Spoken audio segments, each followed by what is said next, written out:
Good morning, everyone.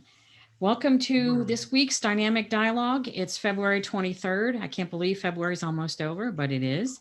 And today we're going to talk about business continuity of suppliers. So this is an important topic for a lot of people and one that I think doesn't always get the attention it deserves. So this is Dynamic Dialogue. We do bi-weekly webinars twice a month, second and fourth Tuesday. We talk about all kinds of things supply chain. So this is a forum for sharing thoughts, ideas, challenges that you may be experiencing, place to ask questions, share some resources, talk about lessons learned. We do a short presentation, then I open it up for questions or comments. We keep it to less than an hour, and this link is good through the month of March. And then I'll probably get another link for the next quarter. Seems like that's the best kind of way to do it. So welcome, everyone. Those of you who attend live, thank you. And those of you who listen to the tapes or look at the slides, I appreciate all of that. So today is business continuity. I'm going to start talking about what business continuity plans are and what they aren't. I'm still surprised that so many supply chain professionals I talk to are not really familiar with business continuity plans, and they don't ask suppliers more detailed questions about what's in theirs. It really is a key part of supplier management, and especially managing supply chain risk. And I hope that your suppliers don't have disaster recovery plans or business continuity plans that are like Dilbert's there. I always enjoy that cartoon, but that is usually a good indication of what not to do. So we're going to talk about business continuity plans. I'm going to talk about business continuity plans versus disaster recovery plans because they're not the same thing. I'll give you some key elements of the BCPs, talk about the business impact analysis, which is an important component, and then I'll talk about how you can apply this with suppliers. So how all of this relates to the supply base and the suppliers that you may manage. So these plans are in case of an emergency or a disaster. So typically we look at earthquakes, fires, floods, hurricanes, tornadoes, cyber attacks, terrorist threats, and I added up here initial pandemic response. I only listed the initial response because, as you all know, we're in the pandemic now for plus or minus a year, a little bit, depending on when it actually affected you and your business. So since COVID-19 has had such an impact on so many businesses, but the onset, the first responses, and the durations, and hopefully we get to an eventual recovery period of here. I don't list the whole pandemic in this top area because for most businesses, they experienced some kind of initial jolt where they had maybe a short closure. They had new protocols of face covering, social distancing, working from home. I know one of the attendees online said they are now working from home for another 3-4 months. So this is an ongoing thing. It's taking a very long time. So a business continuity plan is really designed to get you back up and running quickly, past that initial jolt of whatever happened. Because when the pandemic onset, most businesses remained at the ready to resume. Maybe they had to do some kind of a deep cleaning after being shut down. But in general, factories, kitchens, businesses, they were idled, but there wasn't any real damage done. Nothing that couldn't be remedied with a deep clean kind of activity. So you might have had spoilage in food or different things, but the factory wasn't obliterated, rendered unsafe or unusable. And as soon as you got the go ahead to go back in, you could resume rather quickly. So a business continuity plan is targeted at something that has longer lasting, more drastic effects. Not that the pandemic isn't the most drastic thing I've ever lived through, but in a different way, because the purpose is to maintain the business functions or enable you to quickly resume. As I said, some businesses, factories, everything stopped. People didn't come to work the next day or that Monday, but they were able to come back in 2 weeks later and pretty much pick up where they left off. So that resuming quickly was already there when they were able to come back in. Now, that doesn't mean that they didn't have to change things and do different things. But again, business continuity plans are usually after fires, after some earthquake, damage, maybe hurricanes or tornadoes, and then worse things like terrorist threats, as well as cyber attacks, which may just make your systems not usable for some period of time. They matter because, one, nobody wants to go through this kind of thing, and it's very devastating for everyone involved, whether it's an earthquake, a fire, or any of these other things.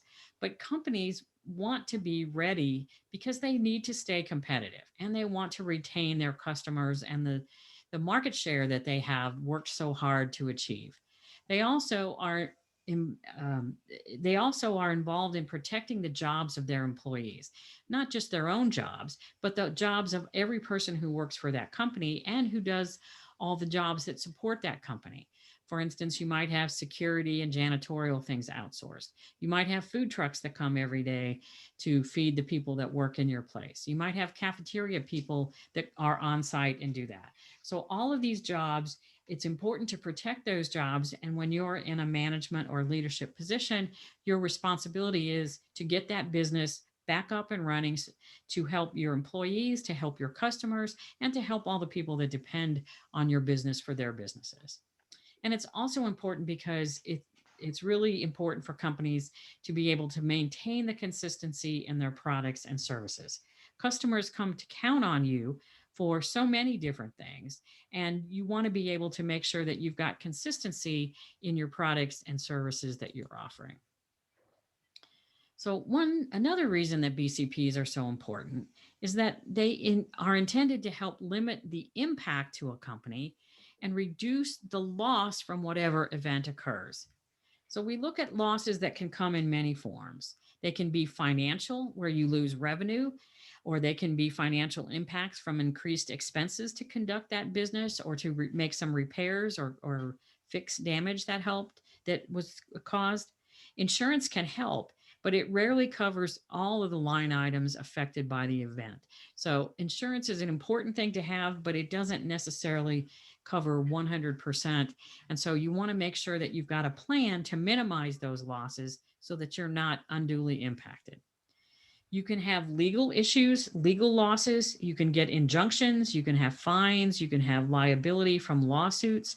All kinds of things can result legally from one of these incidents. Regulatory, you can lose permits. That's one of the first things that happens sometimes when fire or earthquake, that you are not allowed to occupy the building. So um, a simple permit that allows you to occupy that business, that space, once that's pulled, then no one can work there until you get everything fixed or at least everything checked out. Sometimes after an earthquake here in Southern California, what they do is they cordon off everything and they say no one's allowed in until we can actually go in and assess the structural impact of that. That can take maybe a few days, that can take a few hours, or maybe that can take weeks. So you want to make sure that you have all of those things going. So you can have permits, tagging equipment, maybe something as simple as tagging a piece of a broken equipment. But it can be pretty drastic and cause everyone to be out of the building for a length of time.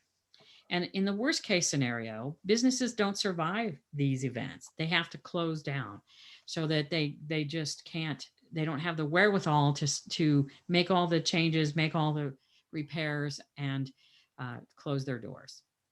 Losses can be physical in nature. They can occur from earthquake damage, flood or fire damage to the building, to the machinery, to the inventory that you have, or it can be non-physical, such as tarnishing your brand, losing their respect and the trust from your customers.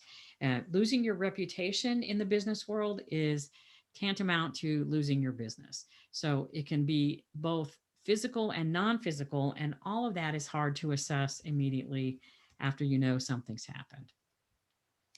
So as I said in the introduction, I want to clarify the difference between a business continuity plan and a disaster recovery plan.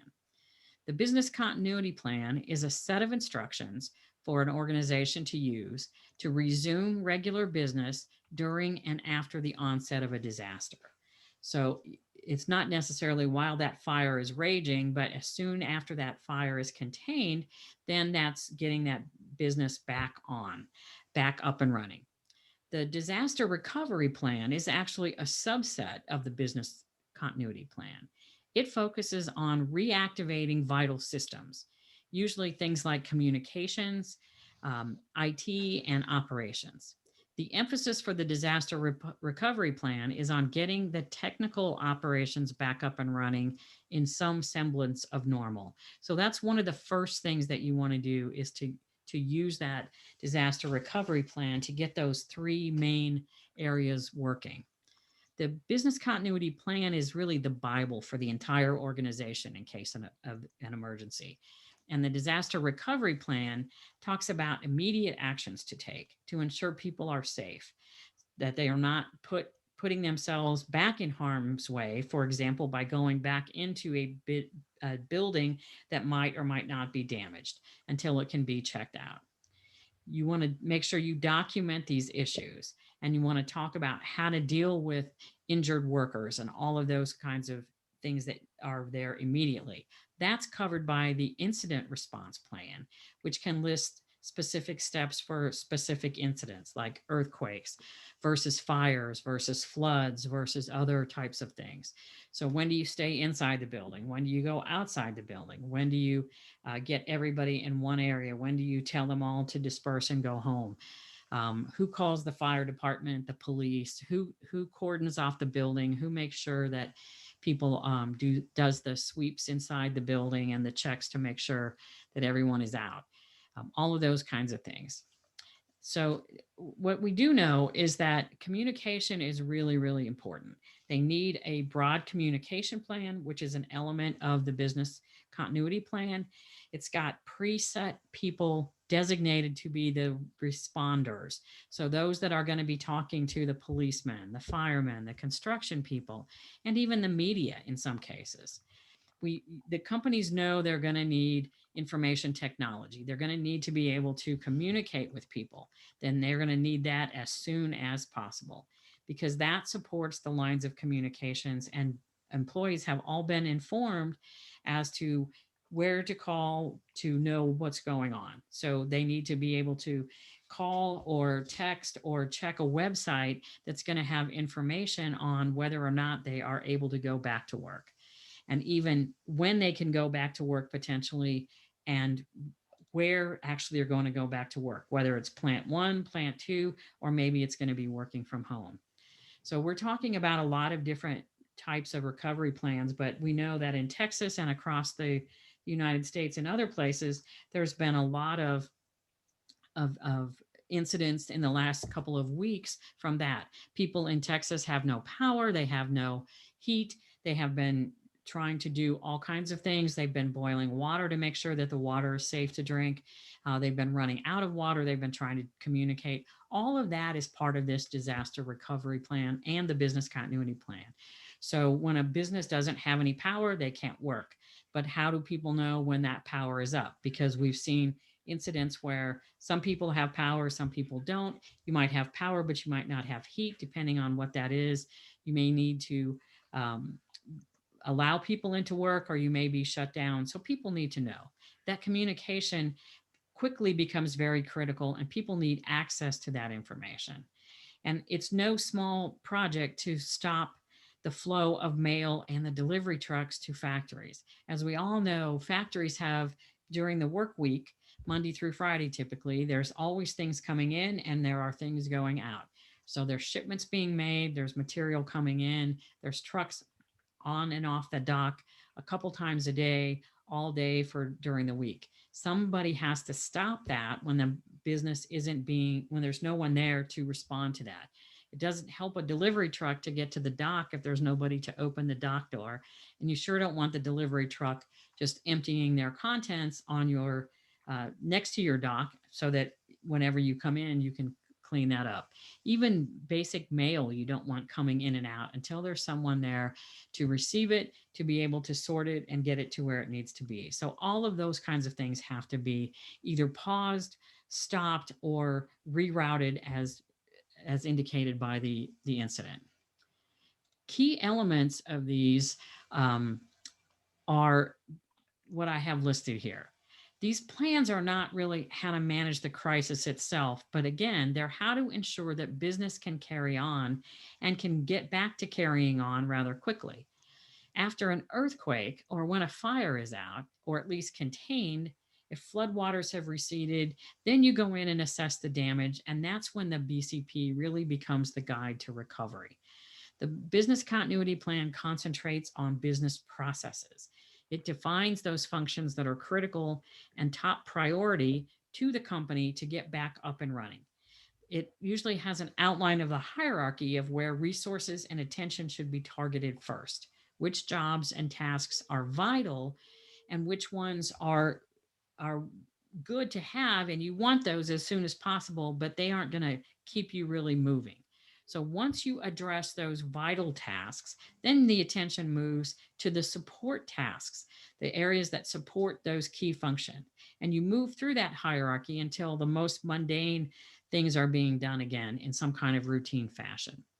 The business continuity plan isn't the emergency checklist or procedures, but it kicks in when people are safe and accounted for and the safety of the building has been ascertained. So for example, if you can get back in the building, then there's one set of things that you can do. If you can't get into your building, then there's another set of things that are defined in your business continuity plan that says this is the equipment, this is the tooling, this is the amount of space that you're going to need in order to keep business going in some way, shape, or form. For example, in a factory, if you can't get into the building, you may need workstations. You may need a milling machine. You may need different kinds of machining equipment or maybe testing equipment.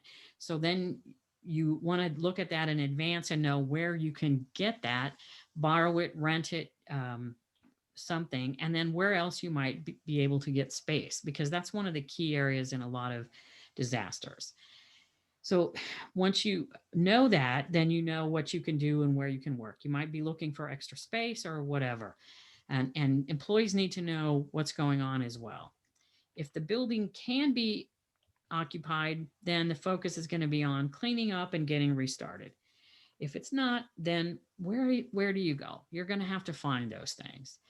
Mail and delivery, again, pause it, stop it, reroute it, a combination of all those things. Everything is chaotic for a while after this event happens, which if you've ever been through a fire or a flood, it just is. That's what you have to deal with. And that's what they're going to have to deal with in Texas and other parts of the South for the next few weeks as they kind of figure out what's happened because of this snowstorm that they've had. Comprehensive business plans include leads for different areas. They will designate who takes the lead on these different functions, on these different activities. They will estimate the resources that are required for those areas and the skill sets you need. And it will give clear assignments of who's going to craft messages and how they're going to be distributed to the rest of the organization. Contact lists are in there, how to retrieve email addresses, phone numbers, all of those things are critical. And all of those things are important to the rest of the team. So you want to make sure all of that is set for the entire organization. But they also need to be reviewed periodically. Typically, they're done on an annual basis. They're updated annually, and oftentimes senior staff and other support people meet to have a mock incidents where they go through what they're going to do and how this is going to work. And that's usually sufficient for most organizations. But you keep in mind that they should also be reviewed and updated if you have major changes sometime in between those times, where if you have senior management changes, if you change your IT systems or infrastructure significantly, if you add a lot of applications, if you add facilities or remove from facilities from your business. For instance, if you rent another space to put a warehouse in, or maybe you close down a second factory and consolidate all in one. If you modify your building, then all of your business continuity plans need to be changed. Keep in mind that these are living, breathing documents that reflect what's going on in the business. So as the business changes, the business continuity plans need to change as well. There's a business impact analysis that includes all of the components of the business. So it's going to identify, based on your business, what are the key business functions that you need to keep in mind and keep functioning. What are the things you need to do to keep product flowing, for example, to your customers? You want to look at the impacts to the flows of goods and services. So, what happens if you can't ship for 2 days? What happens if your factory is down for 5 days, for a week? What happens to the services and the customers that you promised to deliver either goods or services or both to, for typically like 5 days, for 2 weeks, a month, and then indefinitely? So, you don't go into too many scenarios, because you could say 1 day, 2 days, 5 days, 7 days. You really have to pick a few different areas and say, what is the impact of this? So it also, the business impact analysis will describe the risks that result from these various events and help you look for mitigation contingency plans that will support those. It outlines the recovery objectives. So we don't have to have everything perfect, but we have to have enough space for maybe this one product line to continue. And that's going to involve this type of equipment, this many people, and this kind of output that we're targeting. And it looks at estimated recovery times. So, okay, if we have to order a new machine, here's the time that it takes to get that, the lead time, the standard lead time, and the expedited lead time. If we have to add more people in to do something, what does it take us to add more people in? What happens if we have to furlough people or lay people off temporarily? How long does it take us to do all of that activity and make that happen? So it has a lot of detail in it. It helps companies predict the consequences of disruptions from that.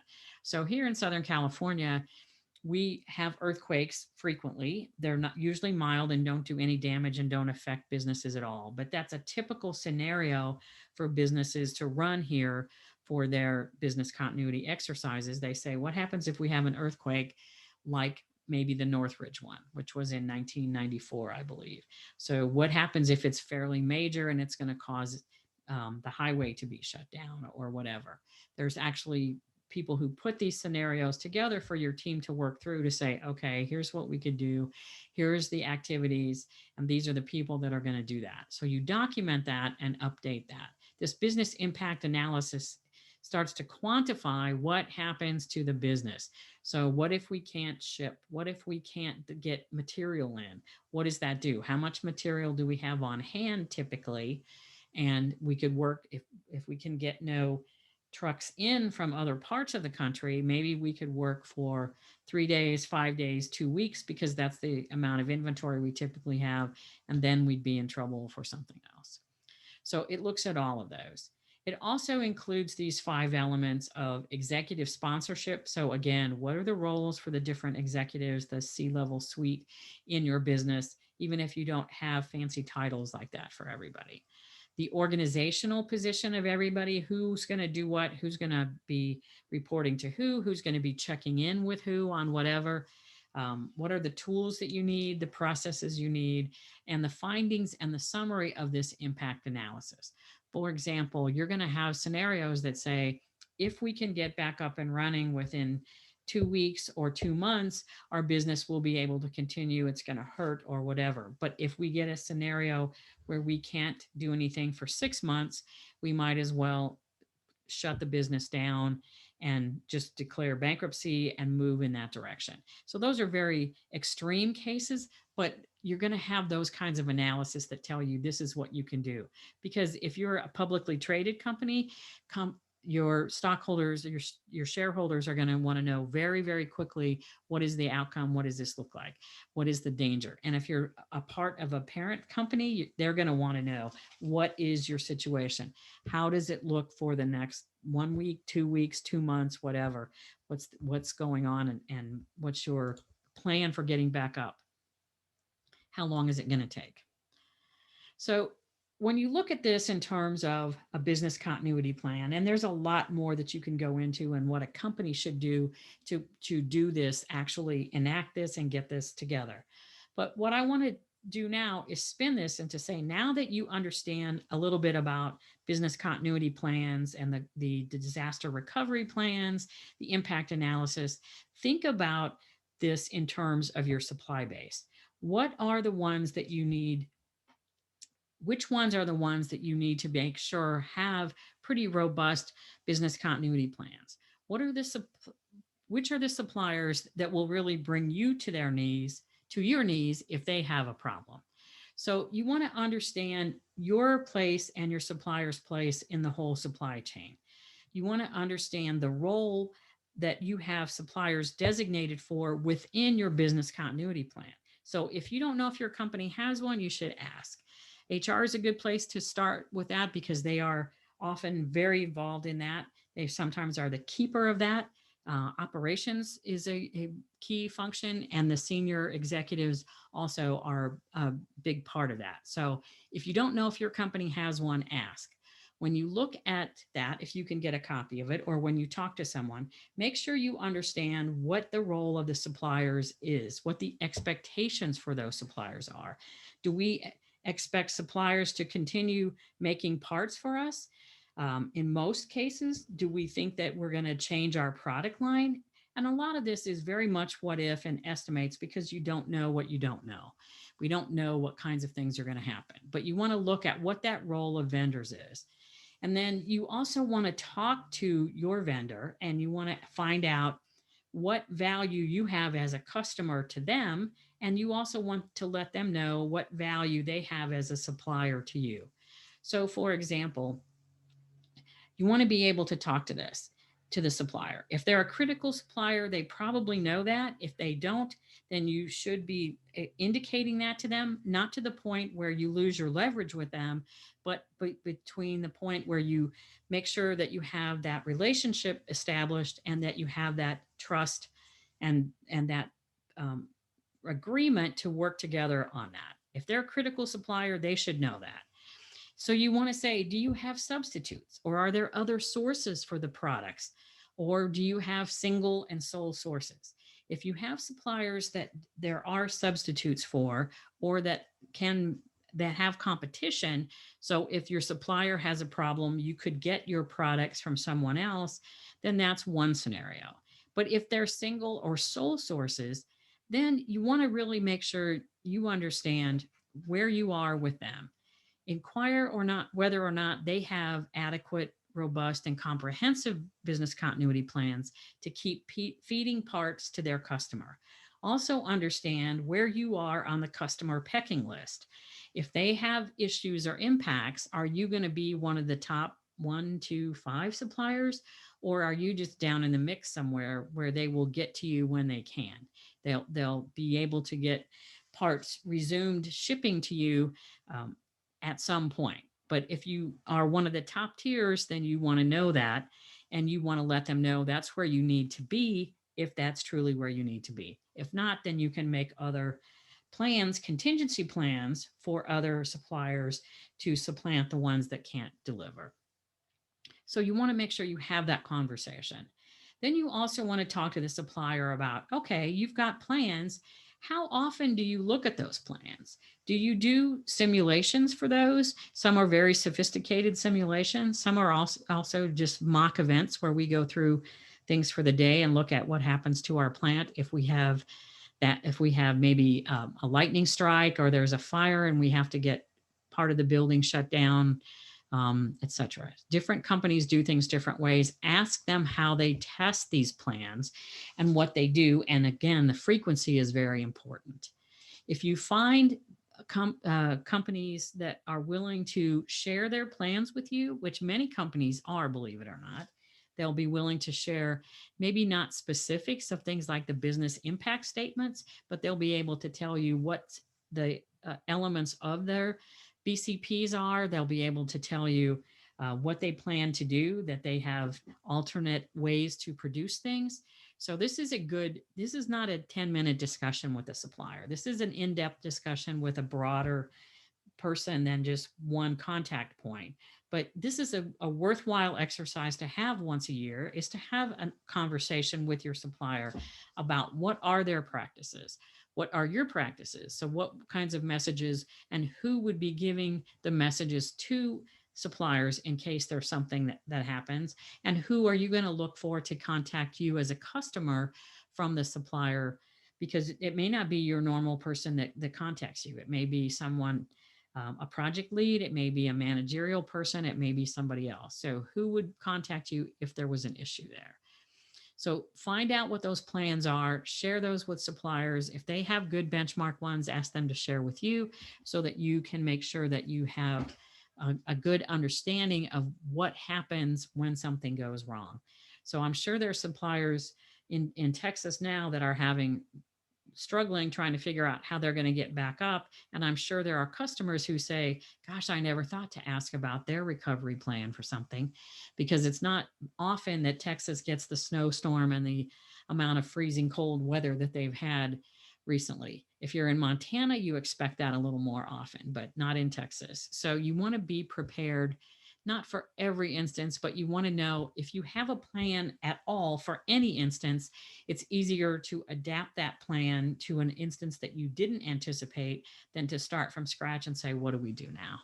If you have that process of thinking through how you manage the risk, how you identify the risk, assess the risk, manage the risk, then it's much better. So look to see what recovery consists of and what metrics your supplier is going to use. So make sure they're thinking about their capacity, their floor space. What are they going to do about that? Do they have alternate ways to get capacity if something happens to their factory where they can't access it for a while? What about their key capabilities? What do they have that makes them special? Especially if they're a single or sole source, what capability is it? And is that capability something that can be transferred to another location, another set of equipment, another tool, or whatever?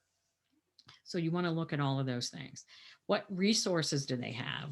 Key employees, what pieces of equipment, what skills do they have and do they do at their business routinely that might be difficult for them to get? So do they have these robust and comprehensive BCPs that are going to enable them to keep feeding parts to you, their customer? You want to ask again, which is the employee in charge of communications with customers in case of something drastic happening? Who in your team has been designated as that person? You want to know that, and you want to know their contact information. And you want to be able to share that from your company. Who's the one that's going to contact them in case something goes wrong with your company? That transparency is going to be very, very valuable. And so be prepared to ask questions, be prepared to share examples of things in your plan, and make sure that your customers, that you as a customer are prepared to handle what your suppliers do, and make sure your suppliers are prepared to handle their business so that they can continue to support you. So some of the key features of BCPs are listed here. You want to look for strategies that are going to help them day to day. So when you're examining their business continuity plan or talking to them, ask them about the strategies that they have for their day-to-day routine to get that back up and running. Help them, what's going to help them get back to a maintenance level of activity and help them do that very quickly. So do they have strategies, which are plans to do that? Good BCPs have a framework for an interim organization, and they also include succession planning in that. So if someone's not available or someone's injured, then who would be the backup for that person? It's going to highlight skills. It's going to highlight responsibilities for the leadership team as well as the general population of employees. So look for some indication that they've considered what their organizational structure would be in the meantime until they can get back up and running. Check to see if there's any unique or custom software that's related to the products they make for you and how that would be made available to you, your other suppliers, or to other divisions of them, or how they could handle those to be able to get back up and running. Make sure you talk about how employees can access information on the supplier itself and how their people can access information on their suppliers. their item masters, their bills of material, their requisitions, their open orders, and who's going to be scrubbing these things to make sure that everything is correct, including inventory. Because if your supplier has an issue and their inventory is damaged or lost, who's going to be scrubbing their inventory to make sure that whatever they tell you they have is correct?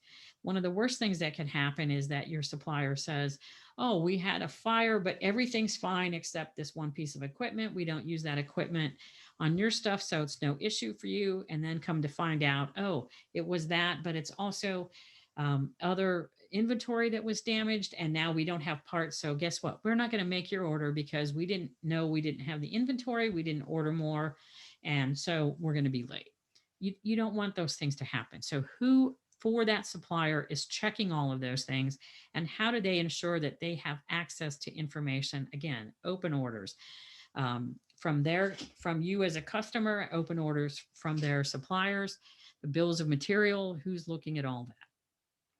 You want to make sure you define the critical processes and the process owners. So for your suppliers, who are the owners of their processes that they deem critical? And all of those critical processes are those that are involved in the making of the parts you're buying from them. If the parts that you buy from them are not on this critical process, then when are they going to get around to that? Again, are you a tier 1 customer or are you a tier 6 customer? You want to know where you are so that you can plan accordingly for that. Look at the technologies that your suppliers use in their business and think about what it would take to resume production on those parts. Is it just a milling machine that they could go rent space from somebody else? Is it something very unique? Is it a machine that they've designed and built? Is it very software dependent with different programs that they need? So when you do typical walkthroughs at a supplier, ask them where they keep their programs, their backup programs. How often do they change that? So what you don't want is to find out that your supplier had a fire and that you've changed the program twice since the one that they archived somewhere safe, and the one that you had is now destroyed. The one they've made the last 2 batches of parts for is destroyed, and now they're going to have to retrieve that old program and then also try to make the changes the same way that they did before for you. And of course, you're going to have to get in line to have that done. So how do they manage those things? It will help you ask better questions on a vetting procedure and also on an ongoing kind of audit, walking the factory floor situation. Find out if the primary site is affected of your supplier. Do they have alternatives? Have they thought about where else they could produce? And then what do they have a good understanding of what they need to establish an alternate facility, both temporarily and very quickly? And is that plan in there? So if they have damage to their building, can they do something quickly to find another alternative? So when it comes to managing supplier risk, BCPs are very integral to that. You want access to your supplier's plans to see just how prepared they are to weather a variety of storms that could come their way. And that's not, no pun intended there, with the storms we've had here in the United States. It's really a good way to get peace of mind. And it's also a good way to expand your own contingency plans to see what can be done if your suppliers have issues and what if you have issues. So you're going to learn a lot from this exercise, things that you can apply to your own business as a customer and things that you can do to adapt and ensure that that relationship between you and your supplier is not destroyed by something happening. So in my opinion, BCPs are not a luxury. They're really an essential part of supplier management. They're essential to companies who plan to remain in business, retain their key companies, their key customers, and their market share. So if you are part of the supply chain, part of the operations, procurement, you want to make sure you know what's going on and that you're able to have confidence in your supply base to continue to support you in a lot of different situations. The business impact analysis really does help ensure that the customers include suppliers in their business continuity plans. You want to look for different scenarios. Again, here in Southern California, many companies, I would go so far to say most companies, when they do an exercise for business continuity, it's around earthquakes because that's a very common thing here. The other thing that's come up more recently is fires. A lot of companies have been in areas where the fires were close. So what do you do in that case if you have a fire in the building? And again, it's not the fire drill part of that. It's after the fire comes in. Is there smoke damage? Is there fire damage itself? Can your people get to work? All of those things. How does it uh, what is the process to get your company back up and running after you've been shut down and incurred some kind of damage from the fire, from the earthquake, whatever? I don't know of any companies here in Southern California that do flood exercises, but in other parts of the country, that's a big part of it. If you live in, like, say, Houston, floods and hurricanes are a more common um, issue. Same thing in Florida. I grew up in the Midwest, and tornadoes and maybe resulting floods if you lived close to a floodplain or close to a river or a creek that tended to flood. So what makes sense for your company where it's located? Look and quantify that so that you have at least an analysis to go back and update. If you do an analysis now and you actually have an event in 6 months, your analysis is not going to be perfect. But if you have the structure there, then you can quickly refresh that and have better data to give your upper management on what the analysis is, on what the actual impact is based on what actually happened. If you're starting from scratch again, then you're creating everything as you go, and it takes a lot longer, and it's not nearly as effective or productive, and the outcome of that is not nearly as useful as if you've done this even as a what if scenario. They really require strategic overview. Again, insurance is not sufficient by itself. You want to make sure that you do have insurance. And I've talked to a lot of companies who, the first time they actually did one of these exercises, realized that they didn't have insurance coverage for some aspect of the business that they went and got. So that cost them money to do that, but it's actually peace of mind to know that you have that now covered. And keep in mind the financial, the regulatory, and the legal aspects of the business, because they can all be affected. And then another thing I like to include, which is not necessarily part of a business continuity plan, but it's succession planning. And if you have small disadvantaged businesses as suppliers, this can really be a critical area. So if you have small businesses that are highly dependent on someone who was the founder, and maybe it's been in business for 30 or 40 years, and so founded it, and now it's run by them and their family, or maybe they don't have family that's working in the business. So it's not improper to ask them, what happens when you decide not to work anymore, or when life decides to you that you can't work anymore, whether you choose to retire, whether you become ill, whether another member of your family becomes ill and you're not able to do this. If you're heavily dependent, if a business, your supplier, is heavily dependent on one person, either as owner, as chief technologist, chief operating person who has all of the knowledge of how things go together, whoever that key person is, if they're heavily dependent on that person, then what is their succession plan? What happens if that person cannot come to work tomorrow for whatever reason, or chooses not to do that? Then how is that business going to continue on? Again, it's not the same type of continuity plan as I just spoke about, but it is a part of continuing the business that needs to be addressed. So I always say, ask for that succession plan, or ask to understand their succession plan, because more times than I would like to admit, I've been told, well, we haven't really thought about that. Or, my son worked here when he was in college. He could probably come back and run it. Or some scenario like that isn't very well thought through. And I've actually experienced this a couple of times where someone, a key person in the organization, has either up and quit, or passed away, or become sick, and they're not able to come in and continue. And it really affects the business in a hard, tough way. So think about that. So if you need some more help with this, if this is an important topic to you, if you'd like to get some more information, you can always set up a 30-minute call with Jane. That's absolutely free. In this call, I'll talk about how Purple Link can help your business, talk to you more about support and resources that you might need.